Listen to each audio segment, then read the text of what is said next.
नमस्कार.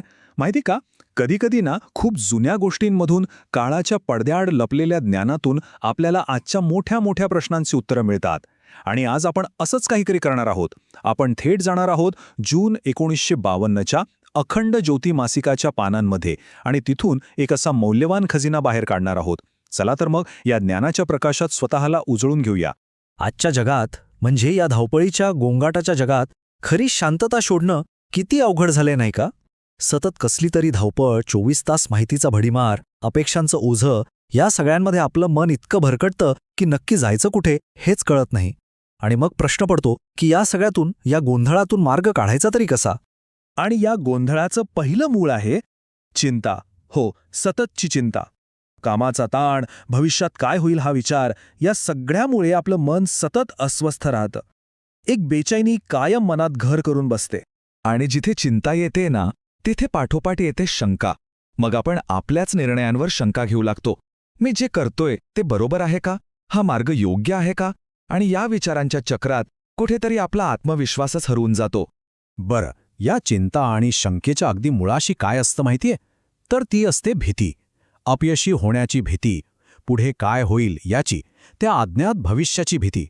आणि ही भीती इतकी जबरदस्त असते की ती आपल्याला अक्षरशः एका जागी खिळवून ठेवते, आपल्या आतली खरी ताकद वापरण्यापासून रोखते. मग आता प्रश्न उरतो की या चक्रातून बाहेर कसं पडायचं? मार्ग आहे का काही? तर हो, नक्कीच आहे.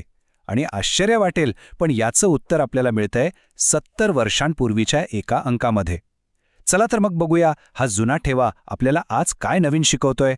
यातली पहिली आणि सगळ्यात महत्वाची शिकवण ती म्हणजे आपत्तियों से डरिये मत. संकटांना घाबरू नका, कारण संकटं आपल्याला थांबवायला नाही येत, ती येतात आपल्या आतली शक्ती जागृत करण्यासाठी. खरं तर असं समजा की संकटं ही आपल्या आध्यात्मिक प्रगतीच्या प्रवासातली पहिली पायरीच आहे. एकदा का आपण त्या भीतीवर मात केली की मग आतल्या बदलाचा मार्ग आपोआप खुला होतो. तर आता आपण त्याच मार्गाकडे वळूया. हा असा मार्ग आहे जो आपल्याला बाहेरून नाही तर आतून बदलतो आणि आयुष्याकडे बघण्याचा एक पूर्णपणे नवीन दृष्टिकोन देतो. अखंड ज्योतीमधला एक लेख आपल्याला एक खूप खोल विचार देतो. तो म्हणजे शरीरपूजा नाही, आत्मप्रतिष्ठा आहे. याचा अर्थ काय? सोप्या भाषेत सांगायचं तर आपलं लक्ष बाह्य गोष्टींवरून म्हणजे शरीरावरून किंवा भौतिक सुखांवरून हटवून आपल्या आतल्या शाश्वत आत्म्याच्या विकासाकडे लावणं. कारण खरा सन्मान या शरीराचा नाही तर त्या आतल्या चेतनेचा आहे, त्या आत्म्याचा आहे. आता एक खूप महत्वाचा प्रश्न, आजच्या माणसाला सगळ्यात जास्त गरज कशाची आहे? जरा विचार करा. पैशाची, ज्ञानाची की सत्याची? या मासिकातला एक लेख आपल्याला ह्याच प्रश्नावर विचार करायला भाग पाडतो. आणि त्याचं उत्तर इतका साधा आहे पण तितकंच खोल. आज जगाला केवळ विद्वत्तेची म्हणजे नुसत्या माहितीची गरज नाहीये.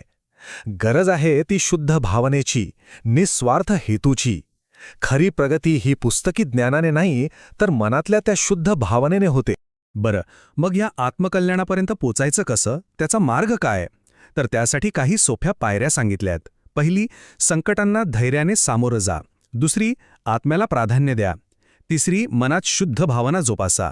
आणि चौथी, आपलं काम जे काही असेल ते नियमितपणे आणि पूर्ण निष्ठेने करत राहा. आणि खरं सांगायचं तर हाच तर कर्मयोग आहे. या मासिकात आदर्श जीवनासाठी ना अनेक छोटी पण महत्वाची सूत्र दिली आहेत. जसं की आपल्या आयुष्यात 3 तत्व नेहमी पाळा. भारताची खरी संपत्ती ही भौतिक नाही तर आध्यात्मिक आहे हे नेहमी लक्षात ठेवा. कुणाला काही देताना किंवा घेताना मनात निर्मळ भाव ठेवा. स्वप्नांकडे फक्त स्वप्न म्हणून बघू नका, ती आपल्या अंतर्मनाचा आवाज असू शकतात. आणि हो, या शरीररूपी मंदिराला शुद्ध ठेवण्यासाठी घर्षण स्नानासारख्या साध्या पद्धतींचा वापर करा. तर हे सगळे मार्ग तर कळले, पण या मार्गांवर चालण्यासाठी एक प्रचंड ऊर्जा लागते, एका निश्चित साधनेची गरज असते. आणि आता आपण या संपूर्ण चर्चेच्या सर्वात महत्वाच्या, सर्वात शक्तिशाली भागाकडे येतोय. अखंड ज्योतीमधील एक वाक्य जे या सगळ्या शिकवणींचा सार आहे. गायत्री ही सर्वश्रेष्ठ तप आहे. हे साधं वाटणारं वाक्य आपल्याला गायत्री साधनेचं महत्त्व पटवून देतं.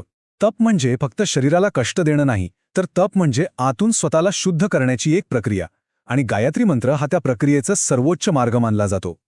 गायत्रीची महिमा खरंच अफाट आहे. ती फक्त एक प्रार्थना नाहीये, तर ती वैश्विक चेतनेशी, त्या ज्ञानाच्या प्रकाशाशी जोडणारी एक शक्तिशाली साधना आहे. ही साधना करणाऱ्याला काय मिळतं? तर मानसिक स्पष्टता, सकारात्मक ऊर्जा आणि प्रचंड आध्यात्मिक बळ मिळतं. गायत्री साधना माणसाला एका वेगळ्याच उंचीवर घेऊन जाते, हे नक्की.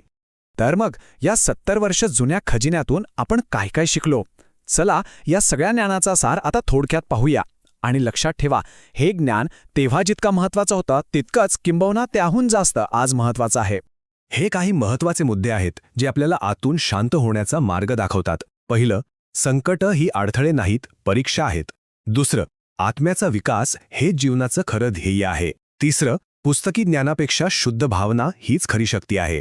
चौथं, शिस्तबद्ध जीवन हाच आध्यात्मिक विकासाचा पाया आहे. आणि पाचवं, गायत्री साधना हा त्या सर्वोच्च शक्तीशी जोडण्याचा सर्वोत्तम मार्ग आहे. आणि शेवटी एकच गोष्ट लक्षात ठेवूया, ज्ञानाचा प्रकाश कुठे बाहेर शोधायचा नसतो, तो आपल्या आतच असतो. गरज असते ती फक्त आपल्या आतल्या त्या दिव्याला, त्या ज्ञानाच्या प्रकाशाला जागं करण्याची.